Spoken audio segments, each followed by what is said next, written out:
गणेश जी की स्कंद षष्ठी है। स्कंद छठ होती है, षष्ठी होती है। ये भादो के पावन महीने में पूरे वर्ष में केवल एक दिन स्कंद षष्ठी आती कि स्कंद भगवान के अगर केवल स्कंद पुराण को भी कोई जीव श्रवण कर लेता है तो मृत्यु जीते जी भी उसके लिए मार्ग प्रशस्त होकर एक बार वो भगवान का दर्शन भले वो किसी रूप में करे, पर मरने से पहले उसको ऐसा महसूस होता है कि मैं बैकुंठ का दर्शन कर कर आया हूं। ये उसको भान होता है स्कंद पुराण को मात्र श्रवण कर लेने से। मात्र श्रवण। स्कंद भगवान का पूजन करा, भगवान शंकर का शिवलिंग बनाया, शंकर भगवान के गणेश जी को और स्कंद देव को बिठाकर पूजन किया। इतना पूजन करा विश्वामित्र और सत्याव्रत ने, इतना पूजन करा, भगवान विष्णु ने कहा नया रास्ता बना दिया जाए। विश्वामित्र जी ने धर्म से स्कंद देव से कहकर एक मार्ग का निश्चय किया। उस मार्ग पर राजा सत्याव्रत चलकर जाने लगे। जब थोड़ी दूर पर राजा सत्याव्रत पहुंचते से उसी समय पर इंद्र को जलन होने लगी कि जीते जी तो कोई आ ही नहीं सकता, तो ये मरा हुआ ये जीते जी कैसे आ गया। इतने में इंद्रदेव ने उसी समय राजा सत्याव्रत को ऊपर से नीचे धक्का मार दिया। धक्का दिया, राजा सत्याव्रत नीचे आ गया। बैकुंठ के मार्ग से धक्का देकर राजा सत्याव्रत को नीचे फेंक दिया। राजा सत्याव्रत ने विश्वामित्र जी से कहा मेरा तप, मेरी साधना और स्कंद देव ने मुझे मार्ग दिया, इसके बाद भी इसने नीचे क्यों फेंका मैं नहीं जानता, पर तू चिंता मत कर। विश्वामित्र जी ने कहा फिर स्कंद देव की पूजन कर। महाराज एक बेलपत्री एक तुलसी, एक बेलपत्री एक तुलसी, एक बेलपत्री एक तुलसी स्कंद देव को चढ़ाया गया। और जब बेलपत्र और तुलसा चढ़ाया गया स्कंद देव प्रसन्न हो गए महाराज, और प्रसन्न होकर कहा भगवान नारायण को याद किया। भगवान विष्णु ने कहा मांगिए क्या चाहिए। स्कंद देव ने कहा एक काम करो, बैकुंठ तो दुनिया जाती है, इनके लिए अलग बैकुंठ का निर्माण करा जाए, अलग से बैकुंठ बनाया जाए। बैकुंठ लोक और मृत्यु लोक के बीच में एक बैकुंठ बना दिया गया और उस बैकुंठ पर मार्ग प्रशस्त करा सत्याव्रत के लिए। जब राजा सत्याव्रत के लिए मार्ग प्रशस्त करा तब भगवान विश्वामित्र को लगा कि बैकुंठ तो हवा में टंग रहा, कहीं वापिस सत्याव्रत ऊपर चढ़ा और नीचे गिर गया तो करा क्या जाए। तब भगवान विश्वामित्र जी ने उसी समय पर एक बड़ा सा खंबा ले जाकर उस बैकुंठ में लगाया। खंबे को लगाया, सत्याव्रत ऊपर गया। जाने के बाद जैसे सत्याव्रत ने प्रणाम करा, प्रणाम करते ही बैकुंठ का दर्शन करते ही एक अश्रु उस खंबे पर गिरा। उस खंबे पर गिरते ही वो अश्रु के खंबा स्पर्श होने से नारियल का वृक्ष प्रकट हो गया। भगवान उसी समय माता पार्वती ने कहा स्कंद देव भले लोग गणेश जी का पूजन करे, प्रथम गिनती में गिने, पर तू हर कलश के ऊपर तू ही विराजमान मिलेगा। और स्कंद देव उस नारियल के रूप में विराजमान हो गए महाराज। उसके लिए बैकुंठ का रास्ता दूसरा बना दिया जाएगा और वो जीते जी बैकुंठ जीते जी। आज स्कंद षष्ठी है, तो आज के ही दिन स्कंद षष्ठी के ही दिन एक बेलपत्र, एक दुर्वा, एक श्वेत पुष्प, सफेद फूल, स्कंद भगवान का जो स्थान है, स्कंद भगवान का जो स्थान है, उस स्थान पर एक बेलपत्र, एक दुर्वा, एक श्वेत पुष्प चढ़ाकर जल की धार को स्कंद बाबा पे समर्पित करते हुए शिवलिंग पर अगर समर्पित किया जाता है तो कितना भी, चाहे परिवार में विवाद चल रहा हो, चाहे परिवार में विवाद चल रहा हो, चाहे रिश्तेदारों में विवाद चल रहा हो, चाहे आपस में विवाद चल रहा हो, स्कंद षष्ठी के दिन अगर जल स्कंद भगवान का नाम लेकर समर्पित किया जाता है आज के दिन, तो परिवार में वापिस प्रेम बढ़ जाता है और परिवार टूटने से बच जाता है। इतना नियम स्कंद षष्ठी का, इतना क्रम शिव महापुराण के अंतर्गत। आप सभी बड़े धनभागी हैं, बड़े किस्मत वाले हैं और बड़े भाग्यशाली हैं। शिव जी की बड़ी कृपा आप सभी पर है। दुर्वा जो उत्पन्न हुई है, इसमें इतना बल कहां से आ गया। शंकर भगवान बोले रहे हो इंद्र तुम्हारे अमृत से भी बड़ी प्रबल है ये दुर्वा। जिस समय पर अमृत का कलश निकला उस अमृत के कलश को देवता लेकर जा रहे थे। ले जाते राक्षसों से छुड़ाकर सबसे पहले इन्होंने समुद्र के किनारे पर उसको छुपाया। उस जगह पर भगवान विष्णु की जंघा के रोम पड़े थे जिससे दुर्गा उत्पन्न हुई थी। उस दुर्गा पर इस कलश को रखा, रखते ही एक देवता ने उसके उठाकर देखना चाहा तो उसमें से थोड़ा सा भाग अमृत का नीचे गिर गया जो दुर्गा पर पड़ गया। और आगे गए, फिर इसको छुपाया, वहां भी दुर्गा थी। फिर और आगे गए, वहां भी दुर्गा थी। सुनिंद्र, तेर को जो अमृत मिला तूने एक बार में पिया। ब्रह्मा को जो अमृत मिला वो ब्रह्मदेव ने एक बार में पिया। वरुण को जो अमृत मिला वो एक बार में पिया।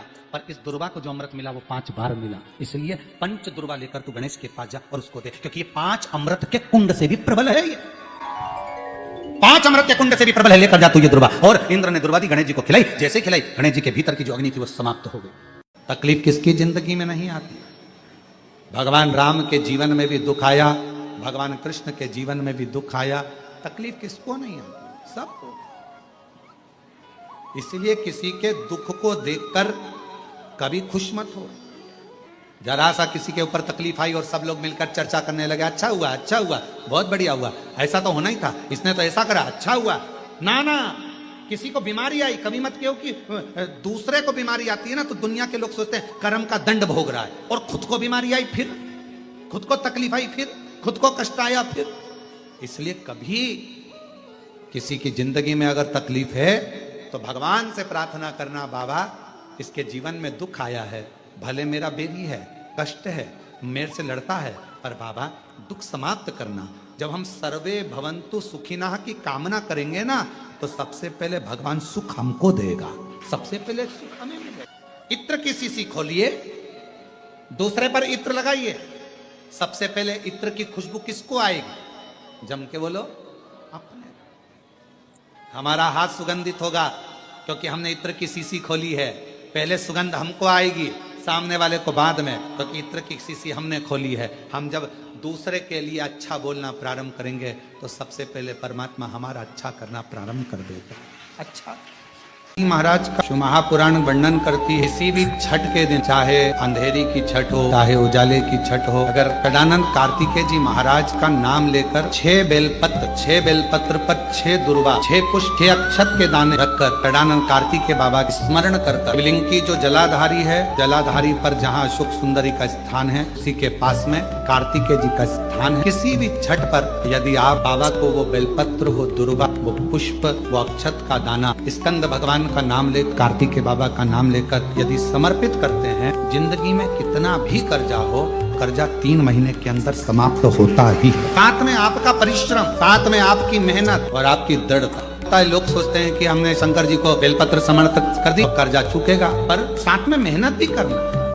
अगर आपके घर में छोटा सा शिवलिंग विराजमान है, या आपके घर में कुबेरेश्वर धाम का कंकर है, और आपके घर में यदि शंकर भगवान का शिवलिंग है, या सीहोर का रुद्राक्ष हो, या शंकर भगवान का शिवलिंग हो, या कंकर शंकर हो, तो निवेदन है जहां पर भी शिवलिंग आपके घर में विराजमान है, अगर छोटी सी कटोरी में एक बेलपत्र को आप नीचे रखिए, छोटी सी कटोरी उस बेलपत्र के ऊपर रखकर उसमें थोड़ा सा मधु, शहद, शंकर भगवान की साक्षी में शिव जी के सामने अगर शुक्रवार रखना प्रारंभ कर दो, धीरे धीरे संपदा की वृद्धि अपने आप होना प्रारंभ होगा। मधु। इसलिए आज भी नियम है, जिसके घर में संपदा की कमी होती है, जिसके घर में कर्जा बढ़ जाता है, लक्ष्मी नहीं आती, बहुत टेंशन की जिंदगी जीता है मनुष्य, व्यापार चल नहीं रहा, बहुत तकलीफ का जीवन चल रहा होता है, तो आज भी नियम है महाराज कि सोमवार, शुक्रवार, ये 2 बार ऐसे हैं, इन 2 बार को यदि कटोरी में थोड़ा सा शहद रखकर, मधु रखकर यदि लक्ष्मी जी का स्मरण किया जाए और माता लक्ष्मी जी का स्मरण कर एक लाल पुष्प उस कटोरी के सम्मुख में माता लक्ष्मी का नाम लेकर रखा जाए, और बाद में वही शहद, वही मधु और वही पुष्प शुक्रवार के दिन पूजन करें, शनिवार के दिन उस मधु का, उस पुष्प का विसर्जन करें, सोमवार के दिन पूजन करें लक्ष्मी जी का स्मरण कर, और मंगलवार के दिन अगर विसर्जन करें, 5 या 7 सोमवार या शुक्रवार को यदि आप मधु का भोग लक्ष्मी जी को लगाना प्रारंभ कर दें, शिव का नाम स्मरण कर, तो उसके घर में कभी संपदा की कमी नहीं होती, लक्ष्मी उस संपदा को। तो यदि नारायण भगवान को भी प्रसन्न करना है तो मुख से क्या कहना पड़ेगा? नमस्तुभ्यम कहते हैं तो आपको लगता होगा कि शंकर भगवान खुश होते हैं, पर शिव महापुराण की कथा कहती है श्री शिवाय नमस्तुभ्यम जब हम बोलते हैं ओम नमः शिवाय जब हम बोलते हैं, नमः शिवाय जब हम बोलते हैं, शंकर जी को एक लोटा जल जब हम चढ़ाते हैं, तो शिव जी से ज्यादा प्रसन्न भगवान नारायण हो जाते हैं, भगवान विष्णु को। तो यदि नारायण भगवान को भी प्रसन्न करना है तो मुख से क्या कहना पड़ेगा? श्री शिवाय नमस्तुभ्यं। भस्म का श्रृंगार, भस्म का दर्शन और भस्म धारण करना, ये भगवान शंकर की अविरल भक्ति है। और मेरी जीजियों, मेरे जीजाओं, बेटियों, बेटाओं, मेरी माताओं, मेरे बुजुर्ग, मेरे माता पिता तुल्य जितने भी भाई बंधु बैठे हैं, आप सबसे निवेदन करूं, ज्यादा नहीं तो प्रयास करा करो अपने घर में काशी की या उज्जैनी की या जो भी बड़ा शिवालय हो, वहां की थोड़ी सी भस्म अपने घर में होना चाहिए। क्यों? कभी कभी हफ्ते भर, 15 दिन, 20 दिन, 25 दिन में वो भस्म यदि हमारे कंठ पर, मस्तिष्क पर या अपनी जो अच्छी जगह है, कोई फैक्ट्री है, कोई दुकान है, कोई व्यापार है, कोई व्यवसाय है, अन्य जगहों पर कोई कह देता है इसने टोना कर दिया, कोई न कहे उसने टोटका कर दिया, कोई न कहे इस पे कुछ न कोई जादू कर दिया। ना ना ना, शंकर की भस्म अगर किसी घर में है, शिव के शिवलिंग पर चढ़ी हुई भस्म यदि आपके पास में है, तो दुनिया का ना तो कोई टोना हो सकता है, ना कोई टोटका हो सकता है, ना कोई हवा हो सकती है, ना कोई हानि हो सकती है। शिव भस्म में वो बल हो, शिव भस्म। शंकर के भस्म का दर्शन, भस्म का श्रृंगार का दर्शन, शिव की चढ़ी हुई भस्म का स्पर्श, या शिव महापुराण की कथा कहती है, कोई अपने मस्तक पर यदि भस्म धारण कर कर जा रहा हो, शंकर की भस्म लगाकर जा रहा हो, उसके मात्र मुखाग्रविंद का दर्शन या उसके शरीर से हवा स्पर्श कर कर भी अगर हमारे शरीर को छू जाती है, तो भी हमारा कल्याण निश्चित हो जाता है। भस्म का इतना प्रभाव शिव पर चढ़ी। श्री नारद ने भगवान शंकर को प्राप्त करने के बताए हैं। उसमें पहला सूत्र है त्रिपुंड धारण करना, और त्रिपुंड भगवान देवादिदेव महादेव को लगाकर, भगवान शंकर को समर्पित कर कर उस त्रिपुंड को अपने मस्तक पर धारण। सत्यम शिवम, जम के बोलो तीसरा, सुंदर। जब जीवन में सत्य अगर प्राप्त हो जाता है तो शिव अपने आप मिल जाता है, और अगर शिव मिल गया तो जीवन अपने आप सुंदर बन जाता है। उस जीवन को सुंदर बनाने के लिए हमको कहीं जाने की जरूरत नहीं पड़ती। जीवन की सुंदरता परमात्मा का भजन। मैंने तेरे ही भरोसे, ओ बाबा तेरे ही भरोसे, हवा बिच उड़ती जावांगी, बाबा डोर हटो छठिया में लगी जावा।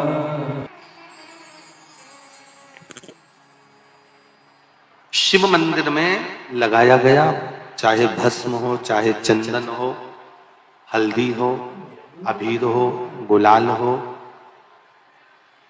भगवान शंकर को समर्पित करी गई कोई भी वस्तु हो, उस वस्तु का, उस सामग्री का त्रिपुंड। बास्केट मध्ये ना कार्ड आहे। और हम तो पहले भी कथा में कहे, आज फिर आपसे कहते हैं कि आप रोज प्रतिदिन भगवान को लगाई गई सामग्री का अगर त्रिपुंड नहीं लगा सकते, तो हफ्ते में कम से कम एक दिन ऐसा बना लो कि आज मैं शंकर मंदिर जाऊंगा और शिव जी के मंदिर पर अगर जो मिला उसका मैं मस्तक पर त्रिपुंड लगाऊंगा, भले फिर वो जल क्यों ना मिला हो, भले वो कोई सामग्री क्यों ना मिला। सूत्र बताया गया है भगवान शिव का पंचाक्षर मंत्र।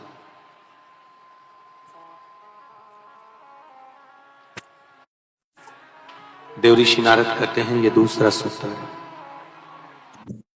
इस दूसरे सूत्र में भगवान के पंचाक्षर मंत्र की मूलता कर नमः शिवाय, नमः शिवाय, ये पंचाक्षर मंत्र,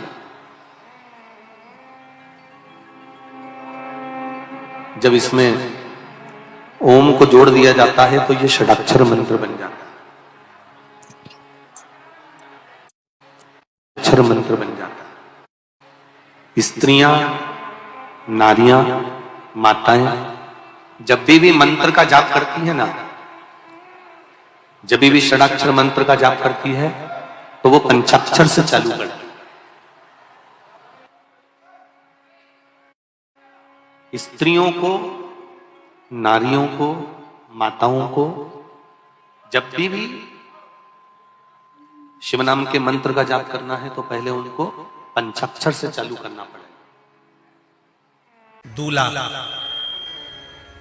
दरवाजे पर जब आता है, मटकी में जो दिया लगाया जाता है, सालियों लेके खड़ी होती है कन्याओं, वो मटकी में एक बत्ती का दिया लगता है कि 4 बत्ती का लगता है? जम के बोले 4 बत्ती का लगता है ना, 4 बत्ती का दिया, क्योंकि हमारे यहाँ शुभ कार्य हो रहा है, 4 बत्ती का दीप लगाया। तुम्हारे यहां प्रतिदिन घर में आरती करते होगे तो जो घी के डब्बे में भींगी भींगाई बत्ती रखी रहनी, उसको निकाल के धर देते। बोलो सही है गलत है? निकाल के धरी, माचिस से लगाई, तन मन धन सब कुछ तेरा, और आरती कर कुरा के, घंटी बजा के, भोग लगा के, शक्कर रख के, भगवान को प्रणाम करके चली जाए। अब तुम्हारे यहाँ सत्यनारायण भगवान की तुमने कथा करवाई तो जो घी की बत्ती लगी वो तो लगी, उसके अलावा एक दिए में कपूर अलग से लगाया। मतलब कितनी बाती हो गई? एक घी की हो गई, एक कपूर की आरती हो गई। जजमान लोग यहाँ आरती करते हैं, उसके बाद में कपूर फिर जला देते हैं। उसका कारण क्या? अधिकता में फल पर प्राप्त करना, अधिकता में फल देना।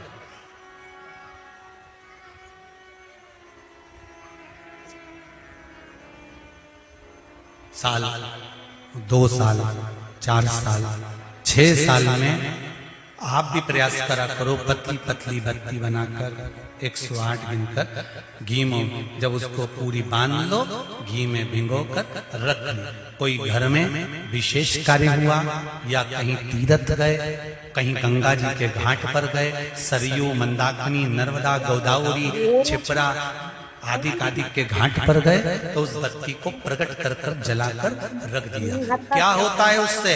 माता सती ने कौन सा पुण्य करा था? जो शंकर भगवान के कंधे पर शव पड़ा हुआ था और शंकर नाच रहे थे, वो सती का पुण्य था कि वो कभी एक सामग्री से शिव को प्रसन्न नहीं करती थी, बहुता में देकर शंकर को रिझाती थी। इसलिए शिव ने उसको अखंड